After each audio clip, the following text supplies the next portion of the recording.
Hello everyone! For today's video, mag-share ako sa inyo paano tayo magka-cancel ng Canva Pro free subscription. Meron po kasi tayong pwedeng subukan na Canva Pro. Bale, libre yun, pero 14 days lang. Para hindi kayo magkaroon ng bill, kumbaga hindi ninyo need magbayad, dapat po i-cancel ninyo yung free trial ninyo bago mag-end yung subscription ninyo, bago mag 14 days. So, ganito yung gagawin natin. Dito sa pinaka-home section, i-click nyo tong 3 lines. Tapos, makikita ninyo dyan, itong part ng name ninyo. Pagka-click nyo ng name nyo dyan, ganito yung makikita ninyo. Bale, pupunta naman kayo sa part ng settings para makita nyo itong part ng subscription. After nyo maklik yung subscription, ganito yung lalabas. May indication dyan na naka-Canva Pro kayo, pero may nakasulat na trial. Tapos, meron kayong mababasa, next bill on February 15, 2025. Yun yung example sa akin, Feb 15. Kung magka-cancel po kayo ng free trial ninyo, dapat before pa yung next bill due date ninyo. So, yung sa akin, bago pa mag-Feb 15, ika-cancel ko na siya. Kasi kapag hindi natin na-cancel yan, magbabayad po tayo. So, para nga po ma-cancel natin, i-click lang po natin tong cancel plan. Tapos, mag-appear na dyan na mawawala yung mga features like Magic Write, Brand Kit, tsaka Premium Elements pag nag-cancel tayo.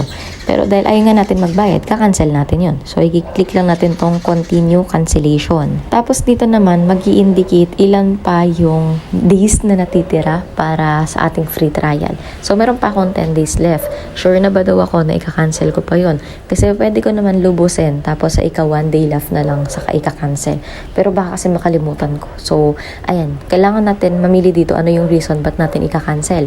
Pwede kayo sa technical issues. Pwede kayo sa hindi nyo naman nagagamit lahat ng feature. Depende sa inyo kung ano yung gusto nyong ilagay na reason. Bale, pwede din dito yung is it too expensive, tsaka pwede niyong palitan ng yearly subscription. Pero baka mamaya, papunta naman tayo dun sa free trial na naman na yearly subscription, tas mas mahal. Kaya yung ginawa ko na lang dito, I am not using Canva often well.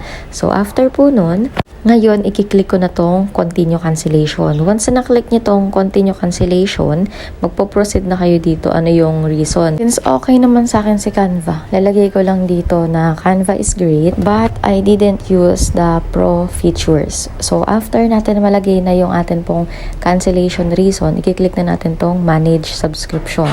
Automatic po tayong mapupunta sa part na to. Wala pa akong clinic na iba. Nag-direct lang siya dito. Tapos, i-click na natin tong part ng active, yung Canva AI. Tapos, meron kayong makikita ditong cancel free trial. Click nyo lang yung cancel and then confirm. Tapos, ganito na yung lalabas. Dapat naka-indicate na you have canceled your subscription. So, ayun po. Ganun po mag-cancel ng Canva Pro.